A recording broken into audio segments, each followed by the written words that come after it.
Bienvenidos a Campus Global, el programa de análisis multidisciplinar de AFID que tiene como propósito que todos podamos aprender sin la necesidad de un carnet.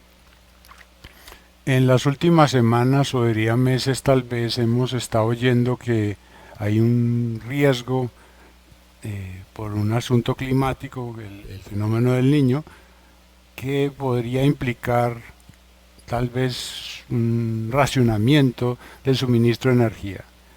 Es un tema muy importante obviamente, pero probablemente ese asunto climático es el desafío, el riesgo menos importante en el sistema energético de Colombia, y por eso vamos a analizar otros aspectos no tan conocidos de esos posibles desafíos o riesgos en el sistema, y para eso pues estos son nuestros invitados.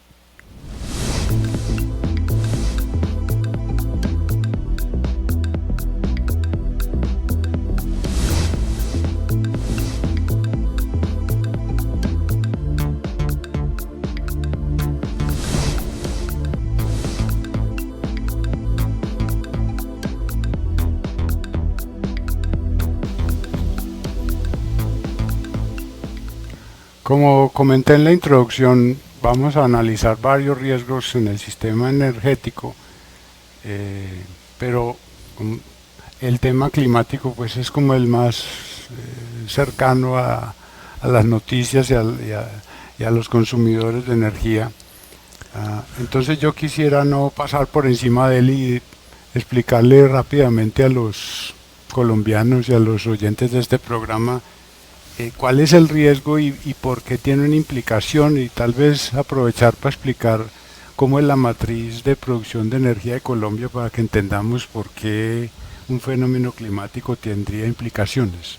Inicialmente pues agradecer obvio la invitación al programa, y respondiendo a la pregunta, vale la pena enfatizar que nosotros en Colombia tenemos unas ventajas donde el recurso hidráulico termina siendo bastante importante, y en ese sentido pues nosotros tenemos por ejemplo un año 2019 donde el 77% de la generación total es con hidráulica, un 21% aproximadamente con la térmica, y digamos ya en términos de biomasa, eólica y la energía solar fotovoltaica termina siendo el resto.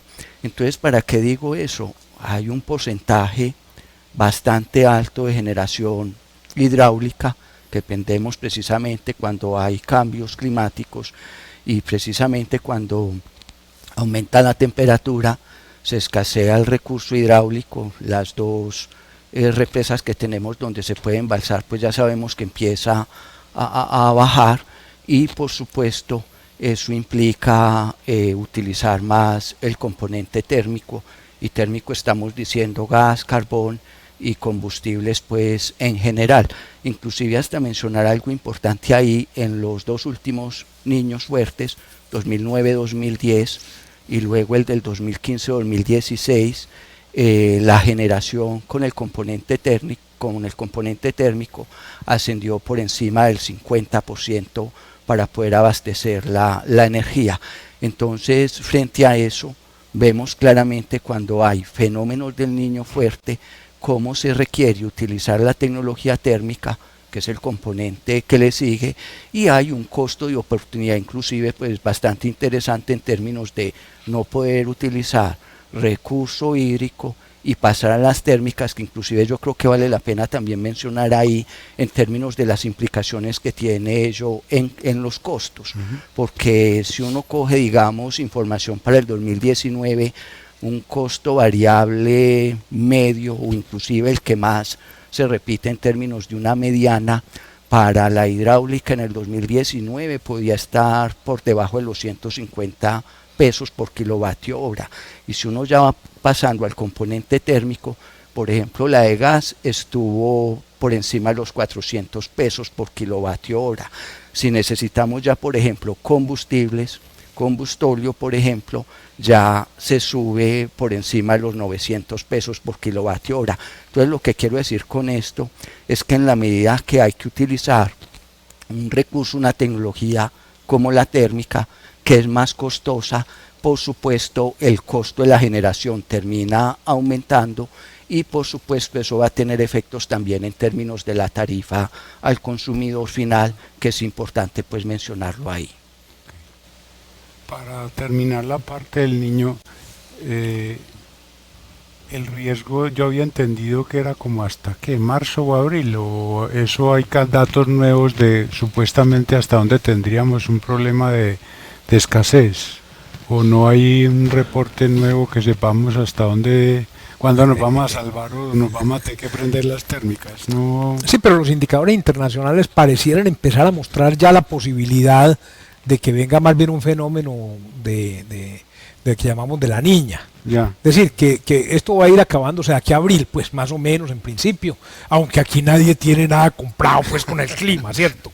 Y menos pues también los que están operando los sistemas de generación, porque ellos tienen que ver a ver si generan ahora, si generan dentro de un mes, dentro de dos, y no saben cómo va a estar la cosa y tienen compromisos. Claro. Una cosa muy importante para completar lo que tú decías es que la tarifa que cada uno de nosotros experimenta está conformada por la generación, por la transmisión, por la distribución, por la comercialización, por pérdidas. Grosso modo el 30% de la tarifa es generación.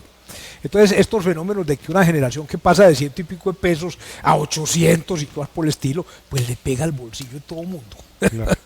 Y eso creo yo ha sido muy visible en este año, porque el precio spot de generación hubo un mes en que estuvo por 200 pesos, digamos en abril del año pasado.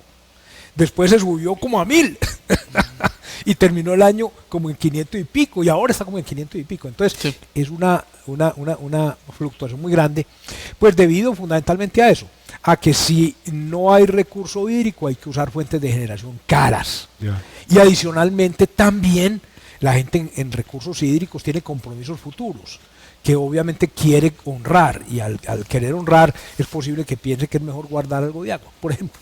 Entonces digámosle que en principio el fenómeno no es predecible, seguramente es una cosa que va a llevar a abril, no sé quién tenga una mejor estimación, pero pues hasta el momento todavía estamos en yo creo que hubo una semana, la semana anterior, en que la cosa estaba un poquito más húmeda, entonces hubo un momento en que los embalses empezaron a recuperarse, pero ya volvieron otra vez. Recuperaron 2 punticos. Acá se recuperaron un poquito apenas, sí. Sí.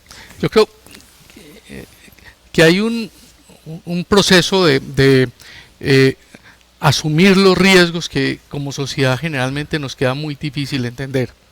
El comportamiento climático es un riesgo que todos tenemos y afecta desde la comida hasta el aprovisionamiento de energía.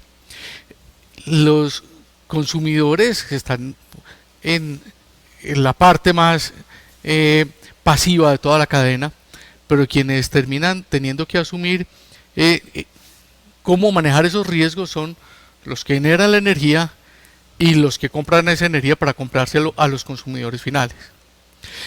El asunto es que los generadores, una parte como daba a entender Jesús, la tienen en contratos de largo plazo, pero ya están comprometidos a entregar esa energía en contratos de largo plazo. Pero entonces, si Guatapé tenía unos contratos de largo plazo para atender con generación hidráulica, Guatapé no puede dejar que se le acabe el agua, no se puede dejar desembalsar. Entonces hay un costo de oportunidad del embalse que es el que se empieza a reflejar cuando ellos ponen la energía muy cara y dicen, pero ¿cómo un embalse lleno pone energía cara? No, es que están cuidando atender ese contrato para darle energía no tan cara a ese usuario final. Ahora, de una posición muy cómoda, desafortunadamente, y que es muy fácilmente gestionar con populismo, es nunca el usuario es el que asume alguna parte del riesgo de que haya el niño. Yo creo que si como sociedad fuéramos un poquito más conscientes, es decir, mire, tenemos la enorme fortuna en Colombia de tener una matriz extraordinariamente limpia gracias a que tenemos generación hidráulica. Pero esa generación hidráulica, cuando haya un hecho sobreviniente, un riesgo de un niño, pues tengamos la conciencia de gestionarlo como sociedad. Desafortunadamente, cuando ocurren estas cosas, queremos acabar con todo el sistema, con un sistema que ha sido generoso con todos nosotros durante décadas, porque nos ha permitido superar los otros riesgos de niño, nos ha permitido tener un sistema muy suficiente, y yo creo que ciertos comportamientos colectivos le están haciendo daño muy fuerte al sistema. Y yo creo que como sociedad debíamos cuidar mucho más nuestro sistema eléctrico, cuidar mucho más nuestra muy buena matriz hidráulica, saberla complementar muy juiciosamente con otras fuentes renovables y entender que la generación térmica es un respaldo que todos tenemos. Es el respaldo que tiene el hospital cuando se le va la luz y tiene que generar una planta térmica que va a atender esa emergencia que tiene el hospital. Igual nosotros, se nos estrecha el recurso hídrico y tenemos que tener un respaldo adecuado para seguir atendiendo las necesidades de todos nosotros en energía eléctrica, que somos a veces muy poco conscientes de el costo que tiene no tenerla. El costo de un apagón genera una angustia social muy grande, una angustia social muy profunda, y lo que hemos sido capaces de construir en estos 32 años luego del apagón del 91-92 es un sistema eléctrico muy solvente. Bueno, yo creo que ya está claro que el niño, con lo de la inclusión, la niña tal vez lo resuelva. Pero pues lo que estamos oyendo es que, como dijo Diego, hay unas propuestas de una transformación, casi que un reseteo del sistema, porque para el gobierno actual pues pareciera que el sistema está mal hecho y que hay que volvernos a inventar. Y ahí es donde yo creo que están como las amenazas a la estabilidad. Y entonces me gustaría empezar por eso. Como ustedes explicaron muy bien, el sistema nuestro está como soportado en lo hidráulico. Cuando nos falta agua, prendemos las otras fuentes de energía y complementamos el déficit en uno con esa posibilidad. Ustedes lo mencionaron también, John dijo, una parte de eso es lo térmico, ¿cierto? Pero pues el perfil ideológico del gobierno es que los hidrocarburos pues son más malos que la cocaína y todas esas cosas, y que hay que acabar con la energía de los hidrocarburos y todo eso. Eso suena muy bien en el discurso, pero mi pregunta es, ¿no se vuelven un riesgo para esa estabilidad que hemos configurado, que entonces condenemos a esa fuente energética complementaria y decir, no, entonces vamos a complementar solamente, por ejemplo, con eólico o solar, que es parte de la canasta, pero no hay un riesgo cuando tenemos a alguien empeñado en que hay que como concentrar las fuentes energéticas, o estamos muy bien como para pensar que eso es un riesgo?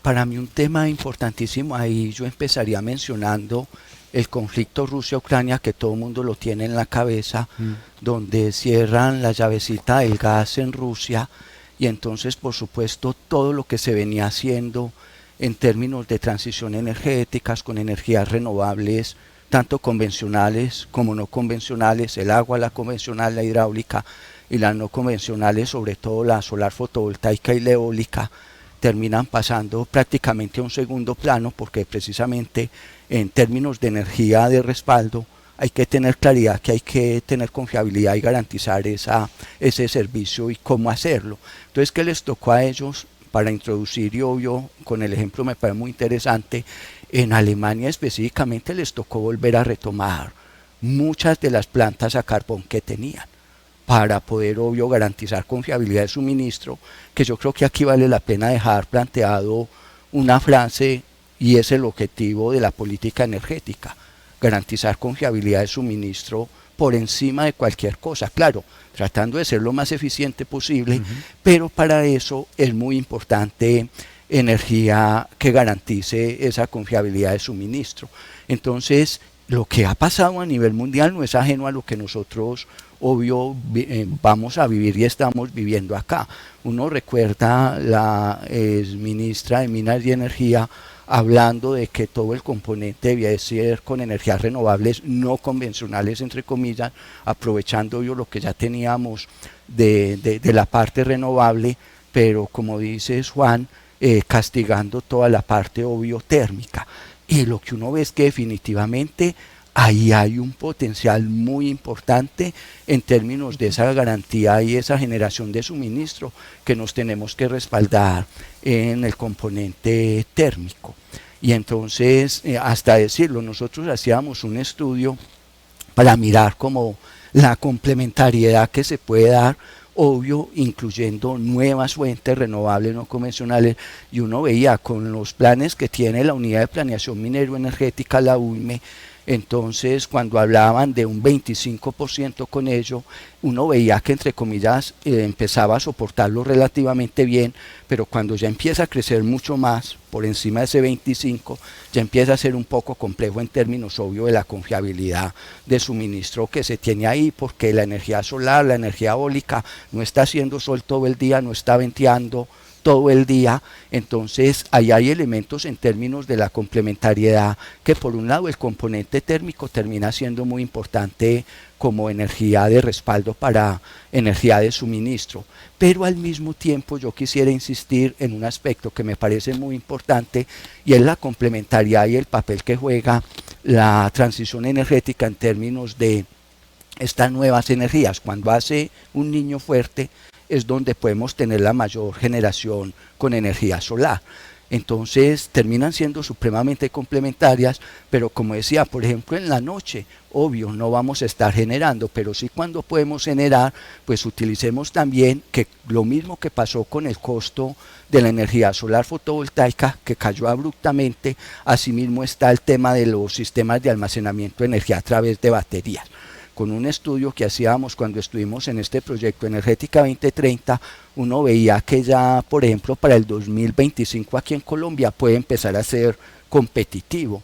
Entonces es como... Competitivo es producir con con solar y almacenar cuando se esté haciendo sol, y descargarla en las horas pico, por ejemplo a las 7 de la noche, que es la principal hora pico aquí en Colombia, y uno ve que ya a 2025, igual que pasó el proceso con la solar, que yo me acuerdo cuando escribí un artículo en Portafolio en el 2015, me decían que estaba loco, y no se demoraron sino 4 añitos para que ya empezara a funcionar, porque precisamente hay unos costos y ya empezó a ser competitivo. Lo mismo vemos que muy pronto va a pasar con los sistemas de almacenamiento a través de baterías. Entonces es una complementariedad que yo creo que es dar unas señales claras en el mercado, aquí en Colombia, para que realmente se terminen llevando a cabo esas inversiones y no acabar abruptamente con las que tenemos de respaldo térmica, pero al mismo tiempo irle dando posibilidad a estos desarrolladores de proyectos con señales claras, con unas instituciones fuertes, no cambiando normas y haciendo discurso populista en términos de que queremos suministrarle energía a todo mundo sin costo, pero sabemos que eso no va a ser viable, pues porque hay que dar unas inversiones claras y hay que hacer los estudios técnicos, por supuesto, para que los desarrolladores de proyectos implementen eso. Entonces, insistir ahí a modo ya de conclusión, podemos tener una complementariedad en esa matriz, no solamente desde la parte térmica, que es muy importante, sino aún con sistemas de almacenamiento. Ya con la resolución 098 del 2019 se empezaron a abastecer restricciones en la costa Caribe, que es donde se tiene una restricción, es que hay una red por donde pasa la energía de una zona, el interior Antioquia, por ejemplo, a la costa, y si no tenemos en una red con una dimensión, pues no se puede transportar más de ese nivel, un umbral que se tenga. Entonces, claro, ahí están aprovechando con los sistemas de almacenamiento en el día para almacenar y abastecer esas restricciones de la red, obvio, cuando no tengamos alternativas, y termina siendo una opción bastante interesante, pero insistir dando señales claras a los inversionistas para que realmente se lleven a cabo esos desarrollos de esos proyectos que son fundamentales. O sea, como digamos que ignorante del tema, o sea, más peligroso que el niño sería un fundamentalismo ideológico para meter la matriz de producción en X, en los que a mí me parece que son mejores. O sea, en este caso la diversidad sería una parte de las herramientas de estabilidad del sistema. Sí, yo diría que es que hay 3 problemas de fondo. Okay. que son los que van a definir el futuro del país en estos temas. El primero es a qué ritmo hacemos la transición energética, que esa es una gran pregunta. Aparentemente hay intenciones de hacerla más rápido de lo que probablemente sea prudente. Es decir, esa es una riqueza que tenemos. Y es una riqueza que debemos aprovechar en la medida en que podamos aprovechar, justo para hacer mejor todo el desarrollo de las nuevas formas de energía. Entonces, de alguna manera, el primer problema es el ritmo al que queremos hacer en Colombia, que es una definición fundamental que tenemos que tomar como país, el ritmo al que queremos hacer la transición energética justa.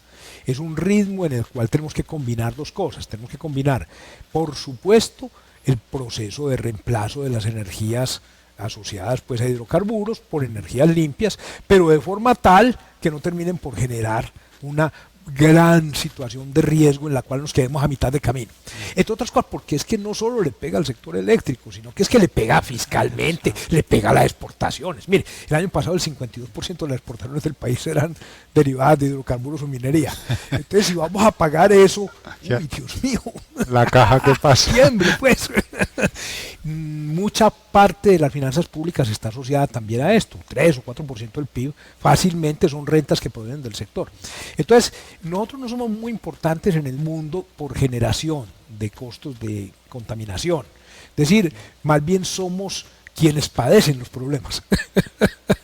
Entonces, lo que aportemos es mínimo, pero no lo podemos aportar con un costo tal que termine por arruinarnos como país. Yo creo que lo primero que tenemos que pensar con cuidado es cómo manejamos la transición energética justa de tal manera que sea capaz de mantener el dinamismo del país, la seguridad energética y sí desarrollar como nos toca desarrollar, y yo creo que en eso estamos todos de acuerdo, todas las nuevas fuentes de energía. Pero una claridad antes, Jesús, porque a veces la impresión que se está dando es que este es el primer gobierno que está hablando de transición energética y yo entiendo que había unos procesos muy serios y adelantados pues para que nos vengan a decir que es que ahora es el único. Esto ha sido un propósito nacional. Lo que quizás ahora está planteándose es una aceleración que luce peligrosa, ¿cierto? Okay. Entonces yo creo que la tenemos que mirar con cuidado. Uno ve países que tienen más o menos la misma visión de sociedad. Brasil está más bien bregando a tener todo el petróleo que pueda, ¿cierto? Porque es que es un recurso que tenemos enterrado, es riqueza que tenemos enterrada, por Dios, no la enterremos con esta pobreza que tenemos. Y hacerle el asco a la lotería que me gané. Sí, el segundo punto es que el país también tiene que tomar una decisión profunda de la articulación de lo público y lo privado. Pareciera a veces que hablamos que es que lo público va contra lo privado. Y yo creo que las sociedades exitosas son aquellas que son capaces de articular lo público con lo privado. Es decir, los mercados no son lo que llamaría lo peor del mundo, son más bien el mecanismo por el cual los seres humanos hemos encontrado la forma de ser eficientes.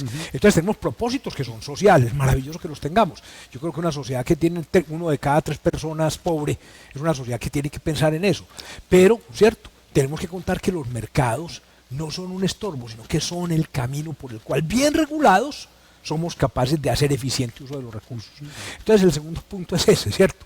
Y el tercero es el de la confianza, que en medio de todas estas decisiones no estemos generando una especie de incertidumbre global que haga que en un sector tan sensible a la confianza como es el sector eléctrico, tengamos finalmente una crisis de que nadie quiere invertir.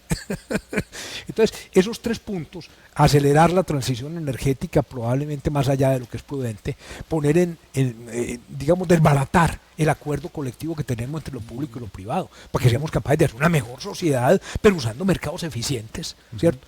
Y tercero, pues el hecho de que en toda esta cosa estemos proyectando sensación de incertidumbre son los elementos que realmente nos dan dolor de cabeza y los que yo creo que tenemos que discutir como país, y yo creo que es una tarea bonita que todos tenemos que asumir realmente. A mí me inquieta mucho esas posiciones simplificadoras que generan unos daños profundos a las sociedades a largo plazo. En el sector eléctrico, lo que estamos viviendo hoy lo empezamos a construir hace 8 o 10 años, es decir, o más.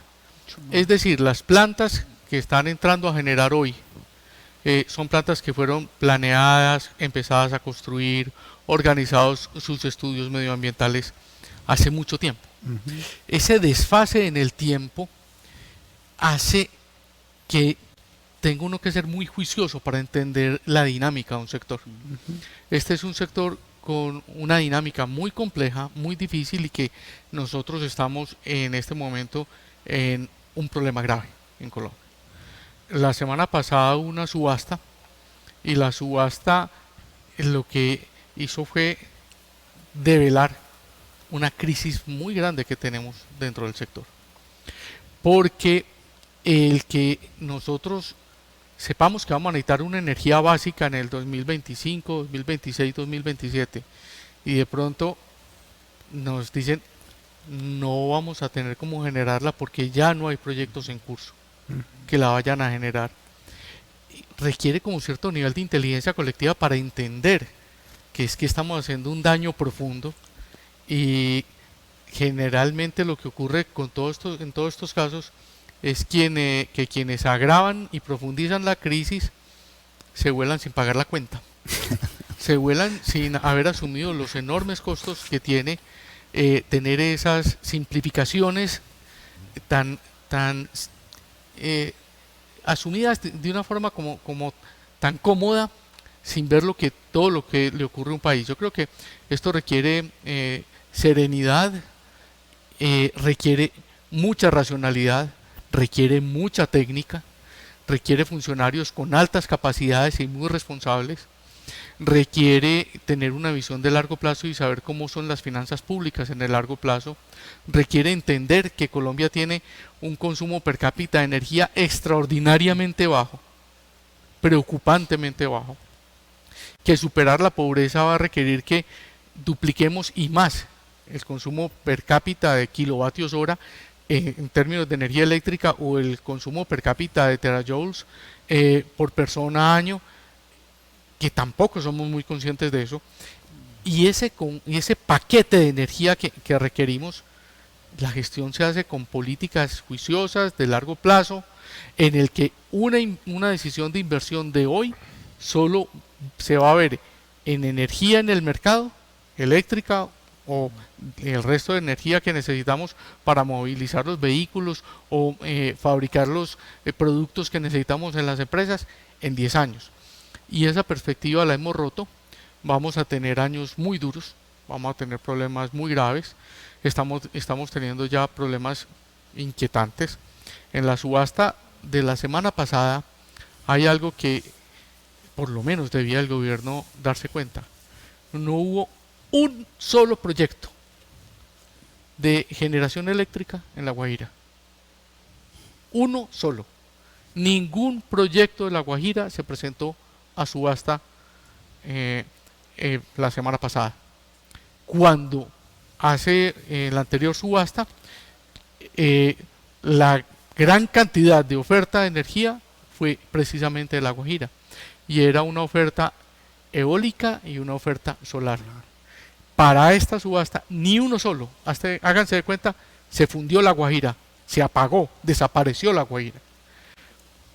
Pero continuando con la preocupación, de los 4.500 megavatios que presentaron, solo unos 600 y un poquito más eran de la costa norte, es decir, sumados Cesar, Atlántico, Bolívar, no sumaban más de 600 de los 4.500. Entonces, si estamos hablando de que la costa tiene un enorme problema de tarifas, tiene un enorme problema de conexión, tiene una enorme riqueza eólica y solar, no se están presentando los proyectos allí.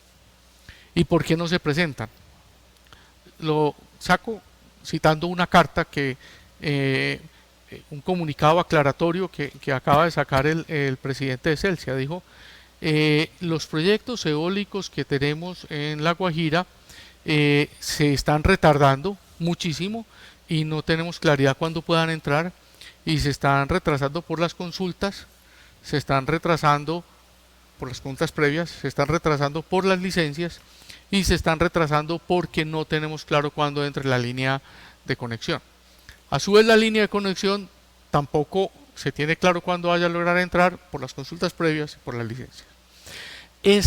decisión simplificadora radical de una visión ambiental que no integra el medio ambiente a la construcción de capacidades de una sociedad y a la construcción de un proceso de superación de la pobreza y de construcción del desarrollo, sino que es una posición reduccionista, simplificadora en términos de Morán. Lo que hace es una negación a cualquier cosa, y esa negación, para acabar de ajustar, se asume como una bandera ideológica y se asume además, tristemente, como un instrumento de transacción opaco de comunidades y demás, y se está parando el país, y el costo para La Guajira es absoluto. Pero si a eso le suman que a La Guajira, con la nueva ley de minería, se busca es desaparecer el carbón. Entonces, ¿cuál es el futuro de los habitantes de La Guajira? Y los mismos habitantes de La Guajira, ¿qué están pensando ellos mismos de su futuro? Eso ya tiene costos evidentes para el país, tiene unos costos evidentes para ellos, y yo creo que nos falta, en términos de Steven Pinker, racionalidad. Y yo diría, más que esas ideologías tan generadoras de tanta tristeza, pobreza, subdesarrollo en Latinoamérica, debíamos asumir es unas políticas basadas en la evidencia, basadas en unos procesos muy racionales de toma de decisiones, y el costo lo estamos pagando ahora con energía, lo vamos a pagar en no muy largo plazo con una falla muy profunda de desbalance en nuestros flujos de dineros externos, en nuestra balanza externa. Un país tiene que vender para poder comprar las cosas que necesita para vivir. Es extraño que la gente como que no se dé cuenta que el país necesita vender bienes en dólares para comprar los celulares que están usando.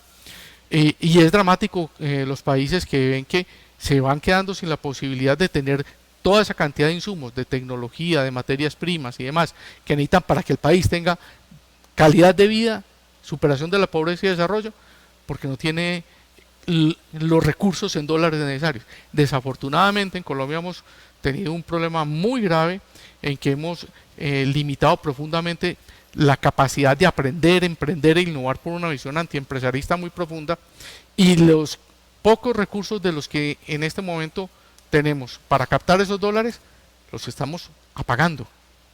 Y en términos de 2, 3, 4 años vamos a tener una crisis profunda de balanza de balanza externa.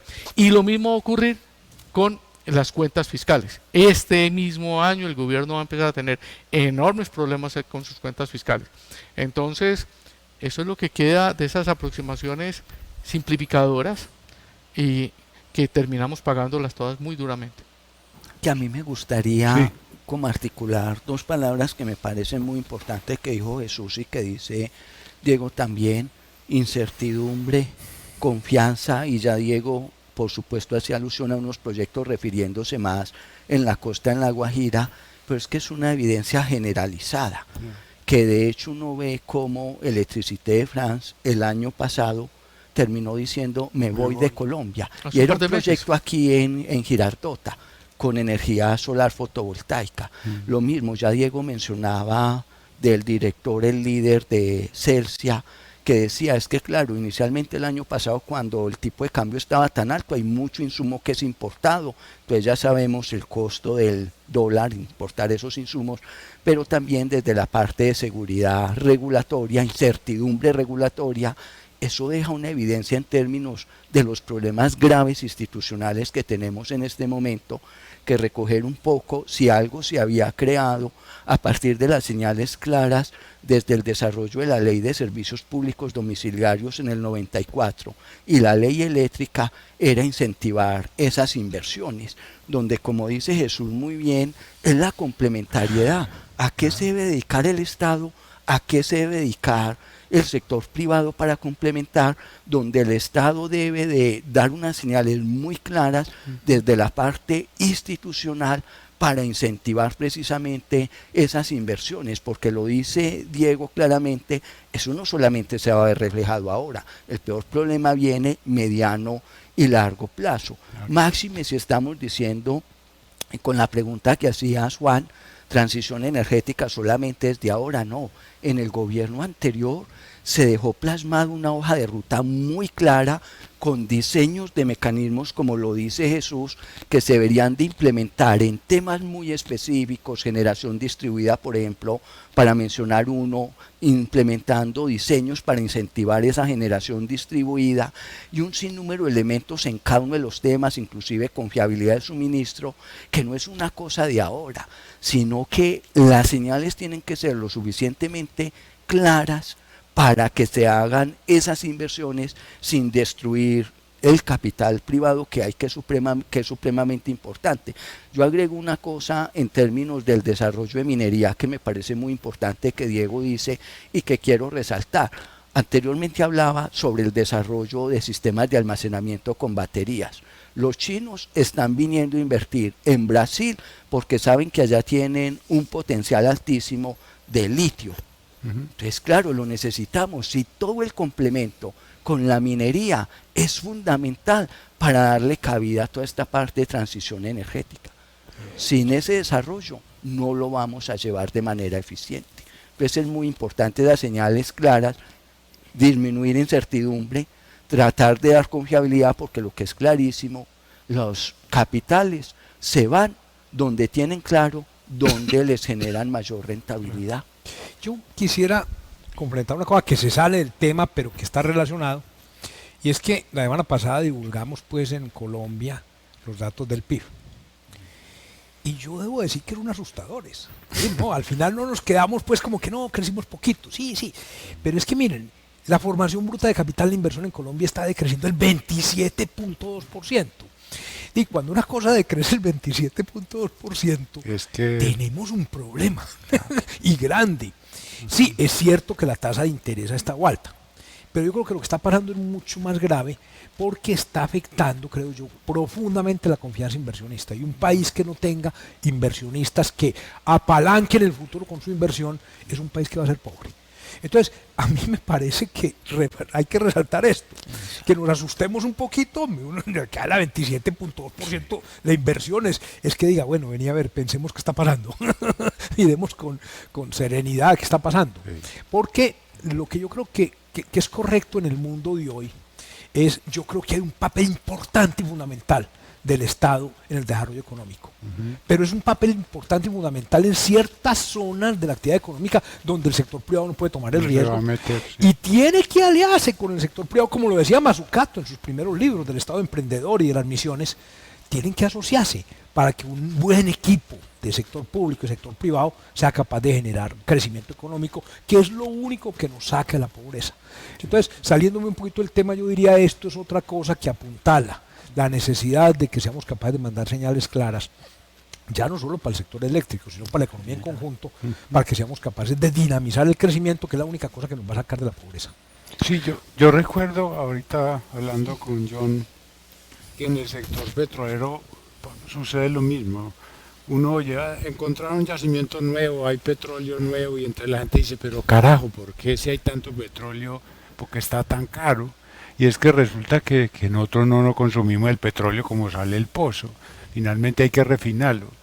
Entonces, si las señales de mercado no le dan a los inversionistas un incentivo para invertir en refinerías, podemos estar llenos de petróleo, y si no lo refinamos, porque nadie quiere meterse en el negocio de refinería, el petróleo le pone costoso. Entonces, cuando uno oye al gobierno haciendo un populismo diciendo, no, es que para qué más energía, no sé qué, si tenemos el sol que es infinito, que el viento que es infinito, no, es que ese sol lo tiene que generar alguien, y si, como ustedes dicen, le estamos diciendo a los inversionistas que no refinen, para usar el símil del petróleo, eso igual va a ser costoso y de pronto no vamos a tener. Entonces el tema de la inversión yo creo que es el más importante, porque como dijo Diego, eso no es que uno compra una planta en el Éxito y no, se demora el diseño, construcción 5 años, y si no las hemos construido en los 10 años anteriores, eso no va a salir de la nada.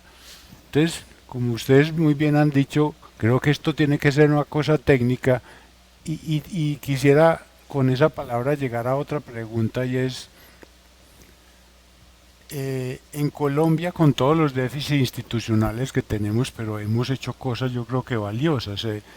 A uno siempre le dicen, hombre, el Banco de la República es una institución seria que se rige por cosas técnicas y allá ningún loco va a llegar a decir hagamos esto porque sí, no, se tiene que comprobar con trabajo, con cosas científicas serias.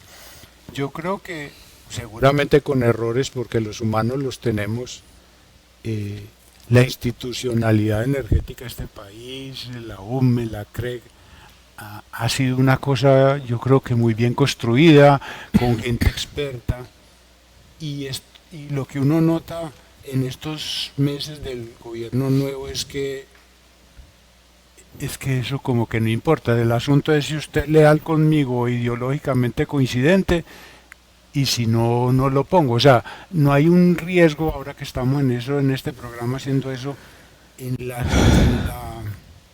¿cómo decirlo?, en la seriedad del aparato institucional energético. Ustedes que están cercanos, porque uno de afuera lo único que oye es que el gobierno lleva meses sin nombrar personas importantes, pero sí hay un riesgo en el aparato institucional del sistema eléctrico. A ver, el punto fundamental es este. Los mercados tienen una función primordial en la asignación de recursos. Es muy bueno que la gente opere a través de mercados. Esos mercados hay que regularlos, naturalmente. Claro. Pero en Colombia, por ejemplo, toda esta crisis que se presentó del precio del kilovatio en el mercado spot, que lo llevó de 200 a 1000 y todo, no hemos sido capaces de diagnosticar si es que es poder de mercado, si es que es el problema de simplemente del niño, etcétera, etcétera. Y entonces tendemos a pensar que no hay que regular, porque eso está malo. Y que en cambio el Estado es capaz de hacer las cosas bien, de buena voluntad. De buena voluntad está empedrado el camino del infierno. Y yo lo que creo es que lo que hemos descubierto en Occidente es eso, es que Occidente es la mejor muestra de que el progreso económico depende de los mercados, de la buena regulación, del buen gobierno, que aquí no se puede dar nada por sentado, que de buena voluntad no se logra nada, que se logra diseñando cosas bien diseñadas, y creo que entonces estamos subestimando el papel de la regulación. Pensamos que la regulación es como bueno, no es importante, entonces no hay que nombrarles pues a gente en propiedad. Pero de hecho, lo fundamental que yo creo que tenemos que llegar a un acuerdo de los colombianos es esto. Mire, los mercados que estén bien regulados, que funcionen bien, son la mejor manera de asignar recursos. Son la única manera de asignar recursos en un problema como este, que es de largo plazo, lleno de incertidumbre, en el que hay que invertir a años. Es que, Diego, es que la inversión en el sector eléctrico no es una inversión para mañana. Hay que meter plata para 10 o para 20 años, pues. Entonces, necesitamos volver a encontrar una, voy a decir, relación armoniosa entre el gobierno impulsando programas sociales y el mercado y el sector privado generando con su capacidad de gestión riqueza. Solo así seremos capaces. Entonces yo creo que mejor dicho, estamos como suponiendo que la regulación no es necesaria porque los mercados como que estorbaran, y no es así. El mercado es la única forma de que lleguemos realmente a crear riqueza, y regular los bienes es una responsabilidad importantísima, pues. Hay un asunto que es clave como que entendamos como sociedad, y es que la economía en realidad lo que estudia es la forma como una sociedad se organiza para proveerse de los bienes que necesita. Pero esa provisión de los bienes que necesita tiene una decisión fundamental, que es la que acaba de citar Chuchu, y es la inversión. Es la decisión de construir capacidades para esa sociedad. Resulta que esa inversión hoy en el mundo cada vez es más técnica, cada vez es más juiciosa, cada vez es más responsable, y son grandes entidades con una gran robustez institucional que lo que miden es el paquete de riesgos que hay en colocar ese dinero, que son de los fondos de pensiones, que son representados en los recursos que muchos ahorradores tienen y que son inversionistas profesionales. Cuando no tienes esa confianza, para la inversión. Cuando vos tenés un gobierno que rompe con lo construido desde hace 30 años, cuando se dijo vamos a tener un Estado capaz de dar las condiciones para que haya inversión, y salimos de un aparato estatizado que era la generación eléctrica, que esa deuda que se había derivado de la mala gestión del sector eléctrico explicaba cerca de la mitad de la deuda pública del país, que estábamos apagados, que estábamos con todos los proyectos retrasados. Recuerden que el Guavio fue un problema de corrupción y retraso monumental, y que logramos en estos 30 años formar más de 10.000, 11.000 megavatios de potencia, que cada uno de esos a precios de hoy fácilmente cuestan implican una inversión de 30.000 millones de dólares.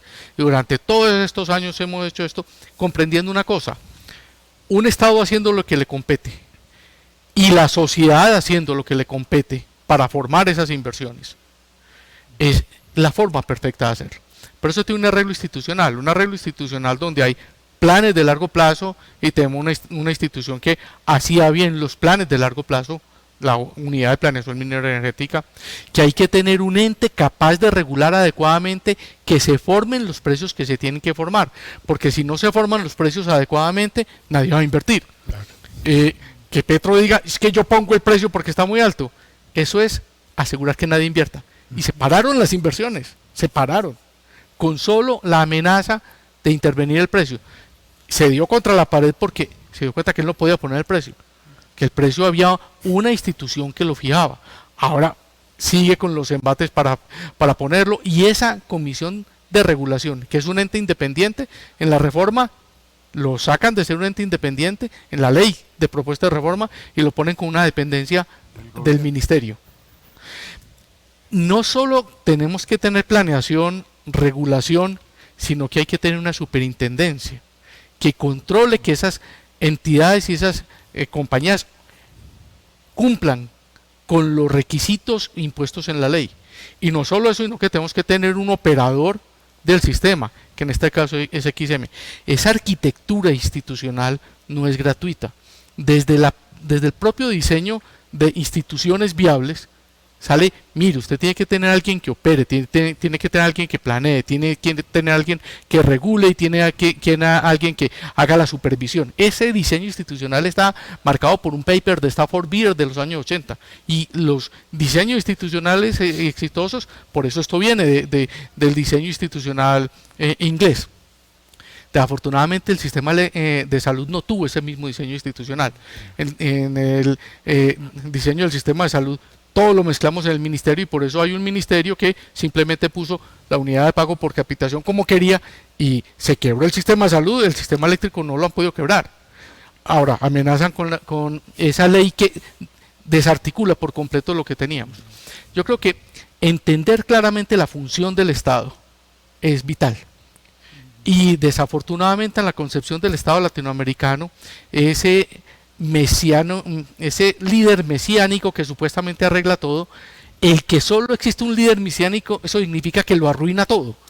Así fuera el más sabio, el más correcto, el más bueno, que no es el caso, el más honesto, que no es el caso, el más inteligente, que no es todo lo que ustedes quieran, el que haya una autoridad que es de la que depende todo, arruina la confianza de todo el sistema. Entonces, saber entender esa concepción moderna del Estado gestor, del Estado promotor, de lo que propone Peter Evans, de lo que propone Charles Tilly, está lejísimos de cualquiera de las propuestas de reforma que tenemos en este momento sobre la mesa. Yo creo que nos hace falta a los latinoamericanos repensarnos profundamente, porque qué vergüenza lo que hemos hecho en los últimos 70 años. Que de hecho a mí me gustaría seguir enfatizando algo que dice Diego, y que por supuesto dice Jesús también, que me parece fundamental. No es gratuito. ¿Por qué le dieron un premio Nobel en economía a Nohr sobre la nueva economía institucional? Entonces, claro, en términos de las señales claras, ¿por qué un presidente de la República quiere asumir las funciones de una comisión de regulación de energía y gas? Cuando finalmente eso se le va atrás, entonces ¿por qué ahora con una reforma a la ley de servicios públicos domiciliarios quiere asumirla? Esa es la peor señal que se puede dar en una economía y en una sociedad, como dice Diego, para que haya una buena asignación de los recursos, porque por encima de cualquier cosa es una asignación eficiente de los recursos. Recuerdo hace un par de años que estaban investigadores del Banco Mundial por todos estos países en vía de desarrollo, preguntando cuáles son los principales problemas que se tienen en estos países en vía de desarrollo. Y la principal conclusión a la que llegábamos eran instituciones débiles.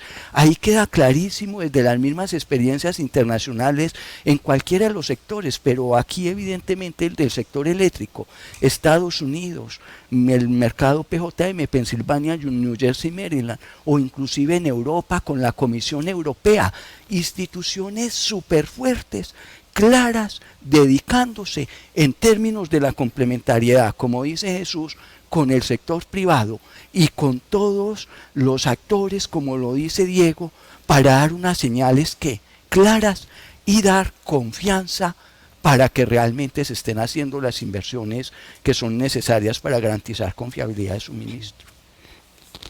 El tiempo aquí corre más que los electrones y ya no nos quedan muchos minutos, pero, y tú lo mencionaste ahora, yo sé que apenas está circulando un borrador de la reforma de los servicios públicos, y otra vez pues lo que yo entiendo es que es la misma señal, y es eso, todo lo que hemos hecho está malo, lo que tenemos es que cambiar el sistema, reinventarnos la rueda. Por lo que ustedes han dicho, yo entiendo, y no hay que ser un genio tampoco para entender que esto es una cosa seria que necesita de gente experta, de organizaciones maduras, sólidas, gente con experiencia. Y entonces por un afán populista uno lo que oye, y lo habíamos oído desde hace años cuando dijeron que iban al internet, lo iban a poner las juntas administradoras locales, y creo que parece que hay un interés parecido en la nueva ley de servicios de... Hombre, no es una irresponsabilidad pues por ganarse unos votos decir que es que el sistema eléctrico lo van a atender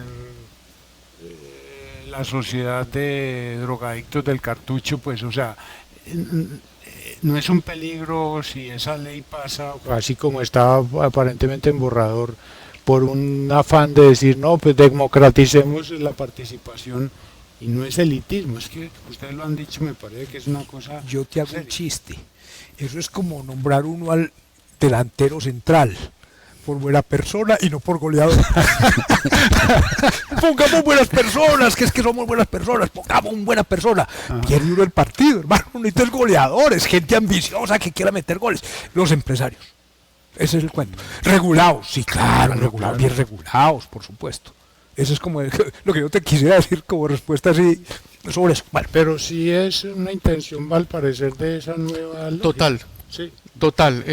Casi que no eres capaz de leer una página sin que el eje de la discusión de la página sean las organizaciones comunitarias que van a tener todas las posibilidades para entregar los servicios sin tener que pedir permiso a nadie, porque simplemente con su declaración de que ellos quieren prestar los servicios, a ellas se les deberá contratar, y entonces si son menos de 100 salarios mínimos se les contratará directamente, y para cada degustar dice, o en todos aquellos casos en que muestren que podrán hacerlo. Contratación directa.